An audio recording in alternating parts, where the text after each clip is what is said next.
하나님 말씀은 우리 마태복음 16, 18장 21절에서 35절입니다.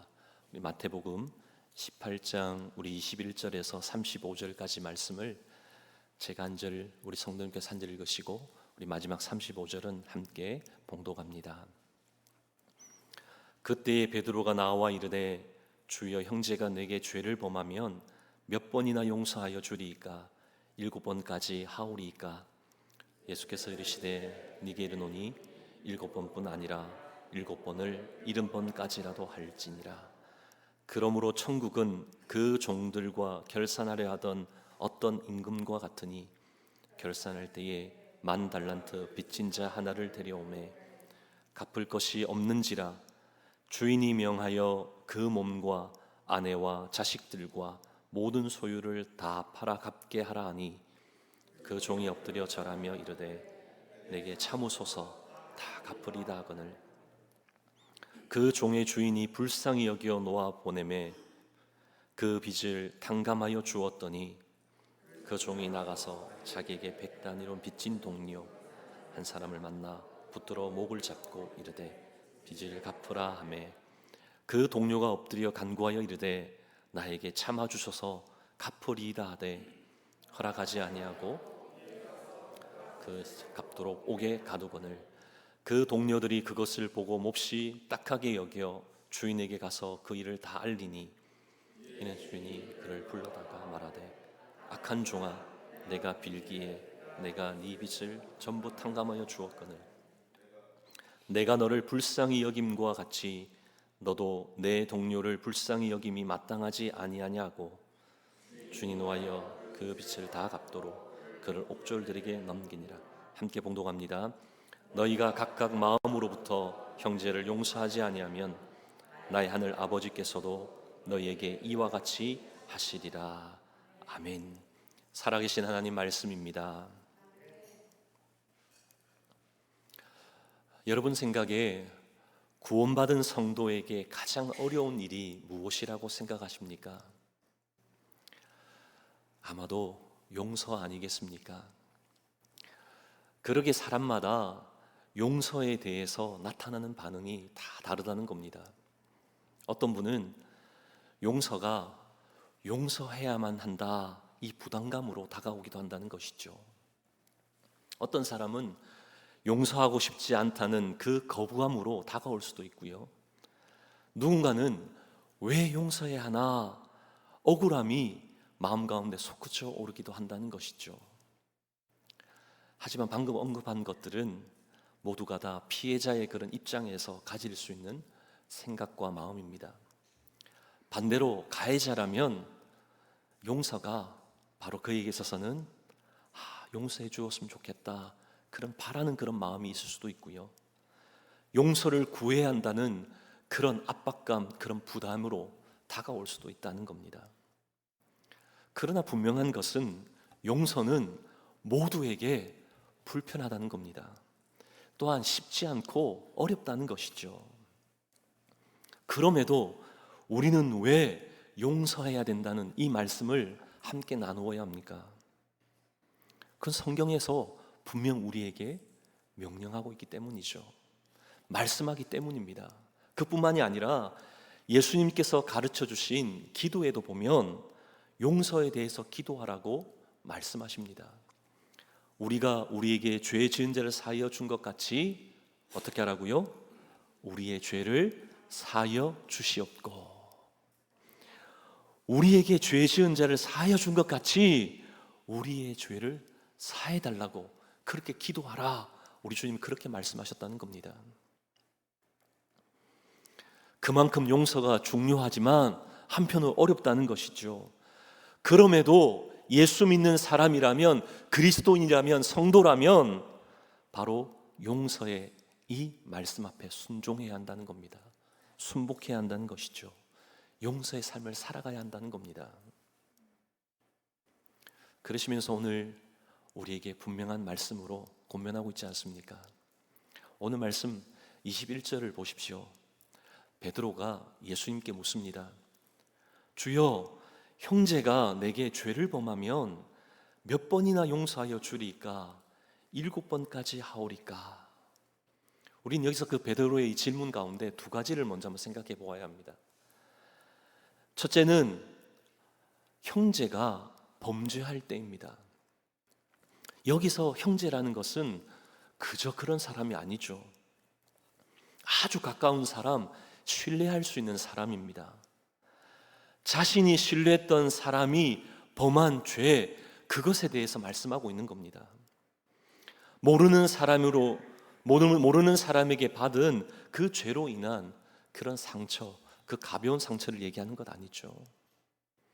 가장 사랑했고 의지했을 뿐만 아니라 그 누구보다도 우리 편이라고 생각했던 사람에게 받는 그 죄로 인한 상처라는 것이죠. 그래 보니 어떻겠습니까? 이 상처는 쉽게 잊혀지지가 않을 겁니다. 용서하기가 더더욱 어렵다는 것이죠. 두 번째는 베드로의 질문 내용입니다.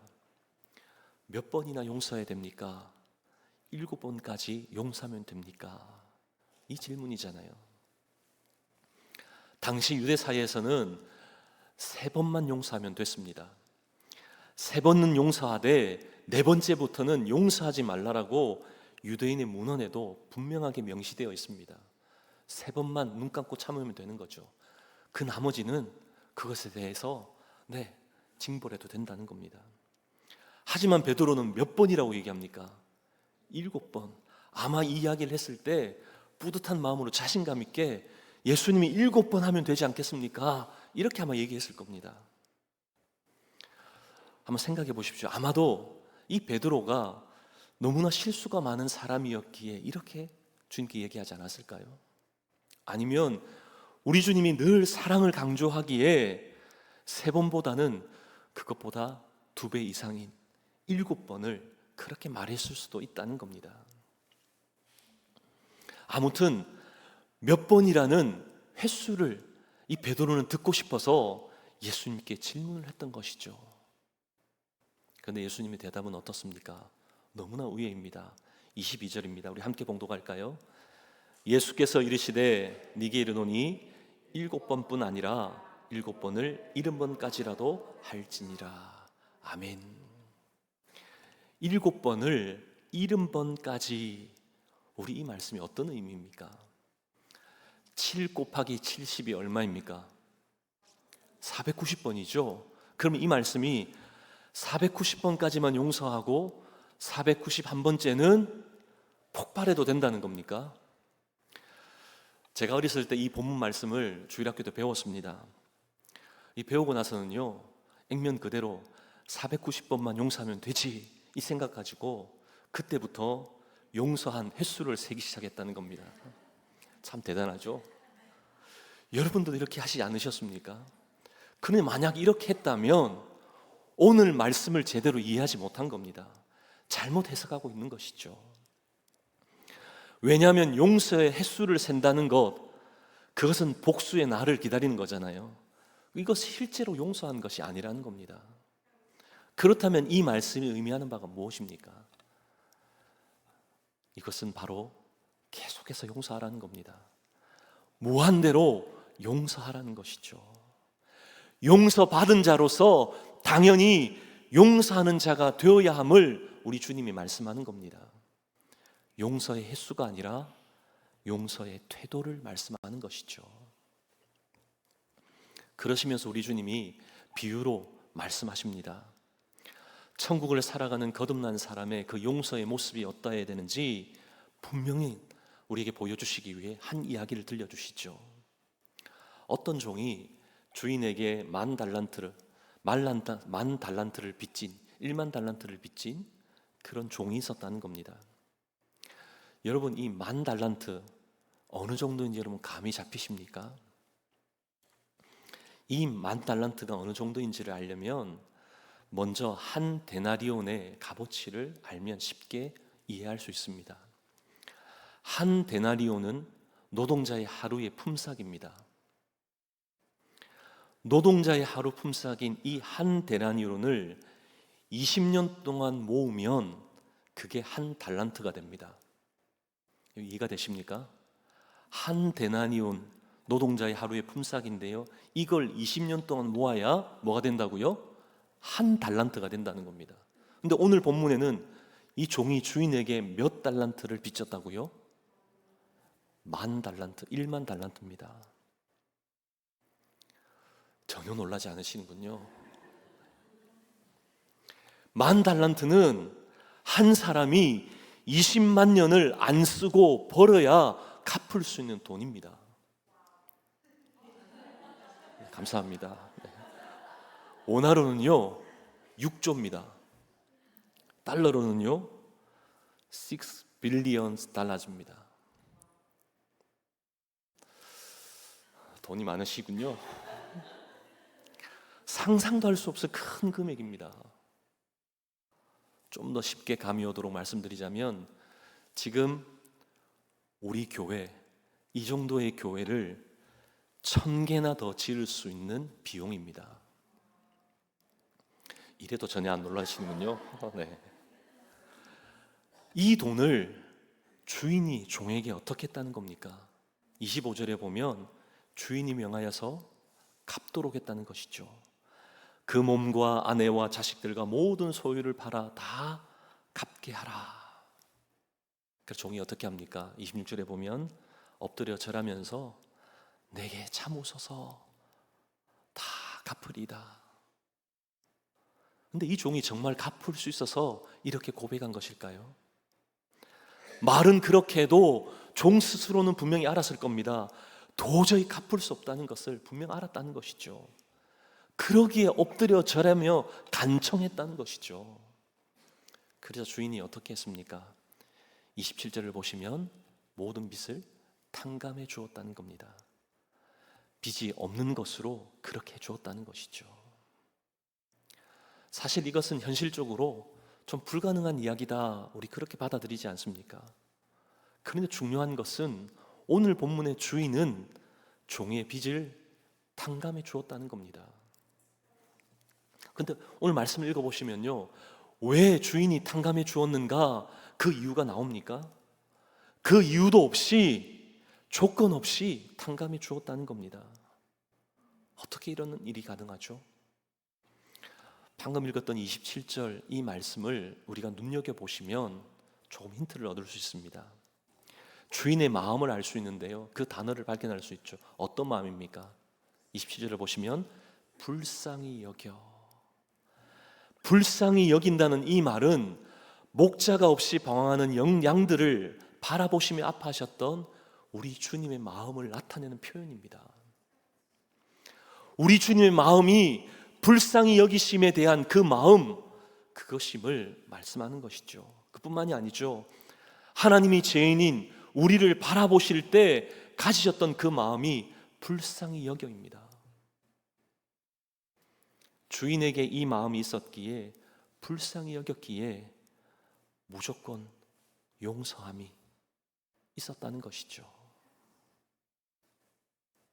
그런가 하면 오늘 말씀을 보면 한편으로 용서받은 종의 모습도, 또한 그가 한 일도 분명하게 기록되어 있습니다. 탕감받은 종이 나가서 누구를 만났습니까? 누구를 만났죠? 생전에 본 적도 없고 일면식도 없는 그런 채무자를 만난 겁니까? 아닙니다. 말씀해 보면 28절에 보면 그가 만난 사람은 동료였다는 겁니다. 동료인, 친구인 한 사람을 만났는데 그가 어떻게 했다고요? 멱살을 잡았다는 겁니다. 왜요? 돈 갚으라고. 동료가 진 그 빚은 얼마입니까? 100데나리온이잖아요. 목사님, 100데나리온 도대체 또 얼마입니까? 궁금치 않습니까? 100데나리온은 한 데나리온이 노동자의 하루 품삯이잖아요. 그러면 대략 한 3개월치의 월급, 3개월치의 그런 봉급이 되는 겁니다. 이 빚을 갚으라고 멱살을 잡았다는 겁니다. 친구의 멱살을 잡았다는 것이죠. 너무하지 않습니까? 은혜를 모르는 변망특한 그런 모습 아닙니까? 자신은 20만 년도 일해도 제대로 갚지 못할 그 빚을 탕감받았는데 정작 자기에게 60만 분의 1인 100데나리온을 그 빚진 그 친구에게 멱살을 잡고 갚으라. 말도 안 되는 일을 하고 있는 것이죠. 그런데도 이 100다나리를 빚진 이 동료는 어떻게 합니까? 그 친구에게 엎드리면서 29절에 보면 나에게 참아주셔서 갚으리이다. 어디서 많이 본 모습 아닙니까? 동일하게 주인으로부터 탕감받은 그 종의 모습과 오늘 친구의 모습이 동일하죠. 그런데 그 종은 어떻게 행동했습니까? 탕감해 주기보다는 30절 말씀을 보시면 그를 옥에 가두었다는 것이죠. 해도 너무하지 않습니까? 이 모든 광경을 주변에서 보았던 그 동료들이 어떻게 합니까? 탕감해 주었던 그 주인에게 이 모든 사실을 다 알립니다. 그러자 주인이 어떻게 하죠? 32절과 33절 말씀을 보면 이 악한 종을 불러다가 따져 물으시죠. 그리고서는요 34절에 보면 그 모든 탕감해 준 그 빚도 다시 다 갚으라고 하면서 옥조르게 넘겨버리죠. 그도 감옥에 가두었다는 겁니다. 오늘 이 말씀이 우리에게 보여주시는 비유의 말씀이라는 겁니다. 이 비유의 말씀을 통해 우리는 무엇을 보고 무엇을 깨달아야 합니까? 오늘은 질문과 답을 하는 그런 형식으로 오늘 우리에게 주시는 좀 교훈을 좀 살펴보기를 원합니다. 용서에 대한 3가지 질문과 답을 통해서 한번 주시는 그 은혜를 좀 찾기를 원하는데요. 이 용서에 대한 3가지 질문과 답이 무엇입니까? 첫 번째 질문은 누가 용서해야 합니까? 누가 용서해야 하죠? 답 나와 있잖아요. 누가 용서해야 합니까? 용서받은 사람이 용서해야 합니다. 하나님의 사랑으로 용서받은 모든 사람은 용서를 베풀어야 된다. 우리에게 하시는 주의 말씀입니다. 오늘 본문에 나오는 주인, 임금인 주인은 하나님 아버지죠. 10,000달란트를 빚진 자는 우리 모두입니다. 우리는 10,000달란트를 빚질 만큼 하나님 앞에서 죄를 범했고 그러므로 하나님과 원수가 되었다는 겁니다. 모두가 다 하나님 앞에서 심판받을 그런 대상이었다는 것이죠. 그런데 우리 하나님이 이러한 우리를 구속하시기 위해 어떻게 하셨다고요? 10,000달란트를 다 탕감해 주셨다는 겁니다. 탕감해 주실 때 그냥 가만히 앉아서 그냥 탕감해 주겠다 그렇게 하셨습니까? 우리 하나님께서는 하나밖에 없는 독생자 예수 그리스도를 이 땅에 보내시고 우리가 져야 할 그 모든 죄의 대가를 다 치르셨잖아요. 우리 대신 우리 주님이 종이 되셔서 그 값을 지불하셨잖아요. 십자가에 못 박히셔서 우리의 죄를 대속하기 위해 피를 흘려주셨지 않습니까? 그뿐만이 아니죠. 십자가에서 마지막 숨을 거두시기 전 그 마지막 숨을 몰아쉬면서 우리 주님 뭐라고 선언하셨습니까? 뭐라고 선포하셨죠? 요한복음 19장 30절 말씀을 보면 다 이루었다. 헬라어로 테텔레스타이, 모든 것을 지불했다, 완불했다. 너는 더 이상 그것에 대해 책임질 필요가 없다. 우리 주님의 선언이었다는 겁니다. 갚아야 할 것 이제 더 이상 없다. 테텔레스타이, 다 이루었다. 우리 주님의 선언, 우리 주님의 선포가 있기에 저와 여러분이 이 자리에 있는 줄 믿습니다. 그 십자가상에서 이 선포해 주셨기에, 다 이루었다 선언해 주셨기에 용서함을 받았다는 겁니다. 우리가 받은 용서가 바로 십자가에서 해결하신 용서라는 겁니다.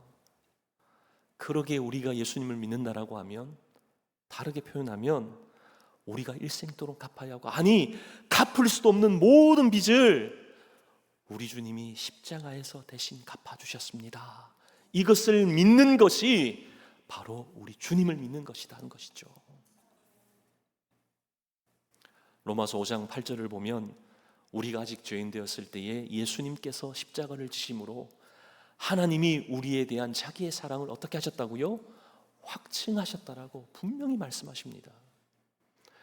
죄로 인해 우리는 하나님과 원수가 되었을 뿐만 아니라 여전히 죄 가운데 있었는데 예수님 때문에 용서함을 받고 우리 안에 하나님의 사랑을 확증해 주셨다. 너는 하나님의 사랑 받기에 부족함이 없는 자이다. 그렇게 선언해 주시는 그 말씀을 듣게 되었다는 겁니다.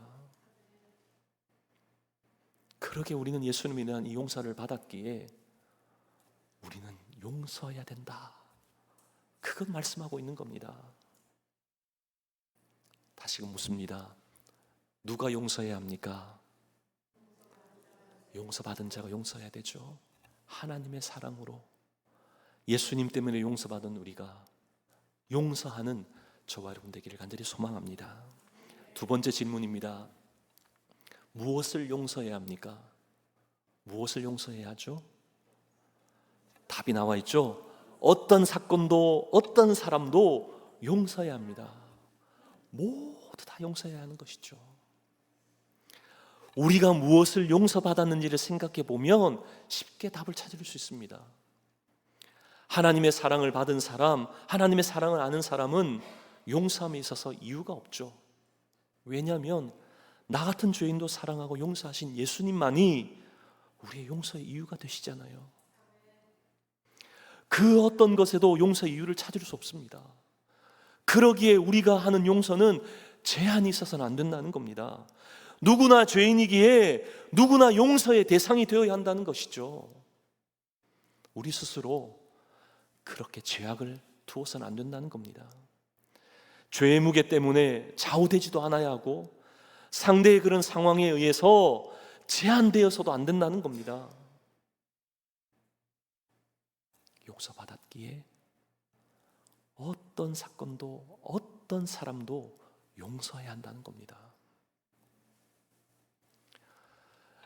용서하기 쉬울 때는 쉽죠. 그러나 어려울 때는 너무나 어렵습니다. 성경을 보면 도저히 용서할 수 없는 그런 상황에서도 용서했던 그리스도의 향기를 발했던 한 사람을 우리가 보죠. 그가 누구냐면 요셉입니다. 요셉은 17살에 다른 사람도 아닌 형들에 의해서 무엇으로 팔려갑니까? 노예로 팔려가잖아요.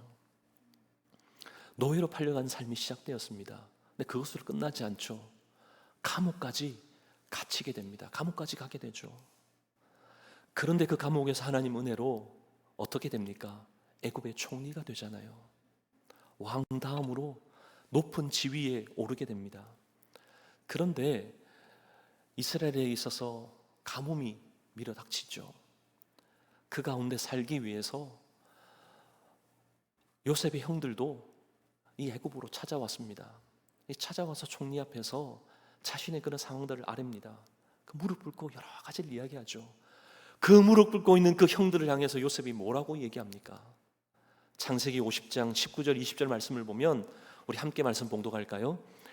요셉이 그들에게 이르되 두려워하지 마소서 내가 하나님을 대신하리이까 당신들은 나를 해하려 하였으나 하나님은 그것을 선으로 바꾸사 오늘과 같이 많은 백성의 생명을 구원하게 하시려 하셨나니. 아멘.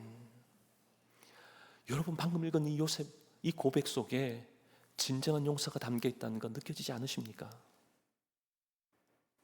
요셉은 그냥 용서한 말로만 그쳐버리지 않았습니다. 그 다음 절인 창세기 50장 21절을 보면 결코 용서만 한 것이 아니라 형들에게 그들의 자녀들까지도 보살피겠다라고 그 약속하면서 그들을 위로했다. 진정한 용서의 본을 보이는 아름다운 모습을 우리는 보는 것이죠. 정말 놀랍지 않습니까? 만약 저와 여러분이 이러한 상황에 있다면 어떻게 하셨을까요? 여러분 높은 지위에 오르셨습니다. 근데 그동안 마음속에 저놈 어떻게 해야지 그런 사람 맞닥뜨렸습니다. 그때 여러분 어떻게 하시겠습니까? 보통은 복수하기 쉽지 않습니까? 쉽지 않지 않습니까? 요셉 어떠했습니까? 요셉에게는 형들로 인해서 빼앗긴 꿈이 있잖아요. 눈물로 고통하며 그렇게 보내야 했던 그 감옥의 삶이 있지 않습니까? 부모를 떠나서 부모의 사랑도 제대로 받지 못하고 노예로 살아야 했던 그 처절한 그 지난날의 삶이 있지 않습니까? 그 삶을 그가 떠올렸다라면 분노하며 얼굴이 달아올랐을 겁니다. 하지만 요셉은 하나님으로 인해 그 모든 것 마음에 평안을 누리고 그 가운데 진정한 용서의 고백들이 터져 나오는 것을 우리는 보지 않습니까? 진정 신앙인다운 그런 모습, 그리스도 향기를 바라는 그 모습을 우리는 볼 수 있지 않습니까? 우리도 이런 삶을 살아야 합니다. 어떻게 가능할까요? 예수님으로 인해 가능한 줄 믿습니다. 예수님의 십자가를 생각하면 용서하지 못할 사건도 없고 용서하지 못할 사람도 없는 줄 믿습니다. 마지막 질문입니다. 어떻게 용서해야 합니까? 어떻게 용서해야 합니까? 완전히 용서해야 합니다. 남겨두고 조건적으로 그렇게 부분적으로 용서하는 것 말씀하지 않죠. 예수님이 우리를 어떻게 용서하셨는가 그거 생각해 보면 답은 쉽게 찾을 수 있죠. 예수님께서 십자가에서 우리에게 용서하심은 완전한 용서였습니다. 조건적인 것도 아니었습니다. 무조건적인 용서였던 것이죠. 오직 사랑으로 우리 하나님이 우리를 용서하신 겁니다. 품어주신 것이죠. 오늘 본문의 주인도 그 종에게 일부분이 아닌 완전한 탕감을 말씀하고 있잖아요. 왜 그렇게 했겠습니까? 주인이 보기에 그 종이 일평생 아무리 노력하고 아무리 해도 갚을 수 없다는 것 알았기 때문이라고 저는 생각합니다. 우리 하나님은 왜 우리를 무조건 사랑해 주셨습니까? 어떤 방법으로도 우리에게 있는 그 죄를 스스로 해결할 수 없기에 우리 하나님 우리를 사랑해 주셨습니다. 그냥 품으시고 예수님 보내주셔서 그 모든 문제를 우리가 해결할 수 없는 것을 해결해 주셨다는 겁니다. 할렐루야. 근데 그 용서는요, 흔적도 남지 않는 용서입니다. 이사야 1장 18절 말씀 우리 같이 한번 봉독할까요? 여호와께서 말씀하시되 오라 우리가 서로 변론하자. 너희의 죄가 주홍 같을지라도 눈과 같이 희어질 것이요 진홍같이 붉을지라도 양털같이 희게 되리라. 아멘. 우리 죄가 주홍 같고 진홍같이 붉을지라도 눈과 같이 양털같이 어떻게 하시겠다고요? 희게 하시겠다. 우리 하나님의 용서가 이와 같다는 겁니다.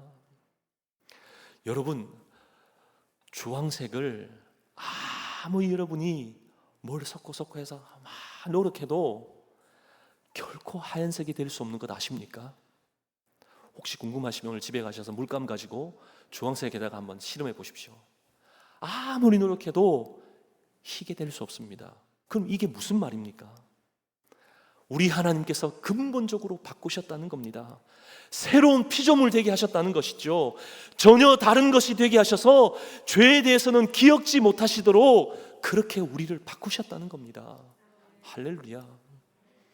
그러기에 우리는 하나님 앞에서 의로운 존재로 의롭다라고 인정받을 수 있다는 겁니다. 우리 하나님의 용서가 이런 용서라는 겁니다. 완전한 용서라는 것이죠. 하지만 우리의 용서는 어떻습니까? 중국 하얼빈에 가면 중국인들의 가슴에 지울 수 없는 그 아픔이 담겨있는 한 곳이 있습니다. 731 부대라는 곳입니다. 이 731 부대에서는 일본 사람들이 생체 실험을 했던 곳이죠. 마루타를 행했던 곳입니다. 세균을 사람 몸에 넣어서 어떻게 그 사람이 죽어가는지를 관찰했고요. 또 일렬로 사람을 세워놓고 과연 총이 몇 명을 죽일 수 있는가 그런 것도 실험했고요. 어느 정도 뜨거우면 사람이 죽고 어느 정도 추우면 죽게 되는지 정말 이루 말할 수 없는 그 악랄한 그런 일들을 행했던 것이죠. 그렇게 그 길을 이렇게 한번 돌아보면 중국인이 아니더라도 정말 일본의 그런 만행이 너무하다 이런 생각이 든다는 겁니다. 근데 그것을 둘러보고 나오는 길에 거대한 돌에 물망이라는 그런 한자가 새겨져 있습니다. 이 물망이란 말이 잊지 말라는 말입니다. 용서는 해도 잊지 말라는 것이죠. 여러분, 이게 사람의 용서입니다. 우리의 용서가 이와 같다는 것이죠. 용서하는데 잊을 수 없다는 겁니다. 그러나 우리 주님이 이건 말씀하시지 않잖아요. 용서하면 다 잊어야 하는 것이고 완전히 용서해야 됨을 우리 주님이 말씀하시잖아요. 왜냐하면 우리가 그런 용서를 받았기 때문입니다.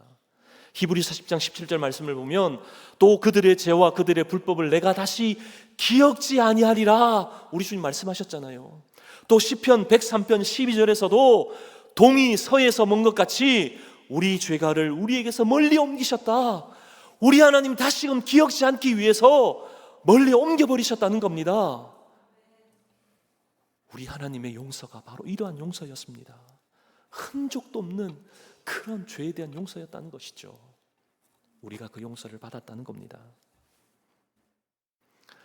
그런데도 참 쉽지가 않죠. 그럼에도 우리는 용서해야 합니다. 왜냐하면 여러분, 오늘 마지막 절 35절 말씀을 좀 눈여겨보십시오. 우리 주님 말씀합니다. 우리 함께 봉독할까요? 너희가 각각 마음으로부터 형제를 용서하지 아니하면 나의 하늘 아버지께서도 너희에게 이같이 하시리라. 아멘.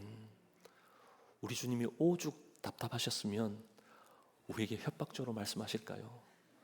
너 하지 않으면 나도 안 해. 이렇게 말씀하시는 우리 주님의 그 답답한 마음이 여러분 느껴지십니까? 예수 믿는 사람이라면 하나님께서 우리에게 베푸신 그 용서로 말미암아 용서의 삶을 사는 것, 그것이 선물 받은 그런 자로서의 삶이라고 우리에게 말씀하시는 겁니다. 여러분, 용서 받으셨습니까? 용서하십시오. 정말 용서 받으셨습니까? 그렇다면 어떤 상황에서도 어떤 사람에게도 용서하십시오.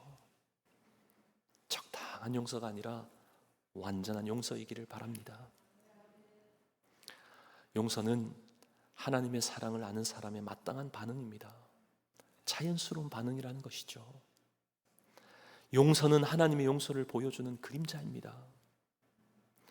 용서는 복음의 능력을 체험하는 그런 하나님의 선물인 것이죠. 그렇다고 용서 잘하도록 타고난 사람은 아무도 없습니다. 사랑을 받아야만, 용서를 받아야만 용서할 수 있는 것이죠. 우리 주님 먼저 우리를 용서해 주셨잖아요. 그렇게 우리는 용서할 수 있는 겁니다. 말씀 마치기 전에 두 가지만 여러분의 권면드립니다. 하나는 우리가 받은 용서가 무엇인지 한 주간 깊이 묵상하시길 바랍니다. 이것이 용서의 시작이기 때문이죠. 내가 받은 용서가 무엇인지 알아야지만 용서할 수 있다는 겁니다. 내가 받은 용서가 무엇인지 알아야지만 나 같은 사람을 용서해 주신 그 하나님 사랑 때문에 감격해서 용서할 수 있는 것이죠. 또 다른 하나는 하나님의 영광을 기억하라는 겁니다. 우리가 용서를 하고 안 하고 이것은 우리의 자존심에 달려있는 것이 아니라 하나님의 영광에 관한 문제라는 겁니다. 우리를 용서하신 하나님께서 이 세상 속에 어떤 분으로 드러나게 드러나는가 하는 것은 바로 우리의 모습을 통해 드러난다는 겁니다. 하나님의 영광을 위해 산다라고 그렇게 말만 하지 마시고요, 영광을 위해 사는 삶이라면 용서함으로 하나님의 영광을 드러내고 선포하는 저와 여러분 되기를 간절히 소망합니다. 그러려면 다소 불편해도요, 다소 부담이 되어도, 억울하고 화가 나도 용서해야 한다는 겁니다. 이것이 우리 주님 말씀하시는 바로 비유의 핵심인 것이죠. 이번 한 주간도 오늘 주신 말씀 앞에 분명한 반응, 분명한 결단이 있길 원합니다. 그러므로 용서받은 사람답게 용서하길 원합니다. 누구라도, 어떤 사람이라도 적당히 용서하는 것이 아니라 완전한 용서로 한 주간을 살아내는 저와 여러분 되시기를 주님의 이름으로 축복합니다.